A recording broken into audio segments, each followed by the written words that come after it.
বন্ধুরা, আজকে আমার রেসিপি বাদাম মিল্ক এনার্জিতে ভরপুর। আপনারা তৈরি করে দেখতে পারেন। সারাদিনের কাজে আমাদের এই রকম মিল্ক খেলে অনেক এনার্জি পাওয়া যায়। ওই জন্য আমি এটা আপনাদের সামনে প্রেজেন্ট করছি। অ্যালমন্ড আর কাজু জলে ভিজিয়ে কয়েক ঘন্টা আমি রেখেছিলাম।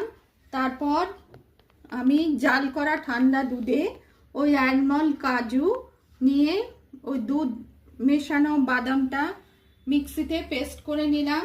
তারপর অন্য পাত্রে আমি এই পেস্টটা দিয়ে দুধে দিয়ে এই পেস্টটা কিছুক্ষণ নাড়তে লাগলাম। পরিমাণ মতো চিনি দিলাম, এলাচ পাউডার দিলাম, আর অল্প একটু ঠান্ডা দুধে গুলে কাস্টার্ড, ভ্যানিলা কাস্টার্ড দিয়ে কিছুক্ষণ ফুটিয়ে আমি তৈরি করলাম বাদাম মিল্ক।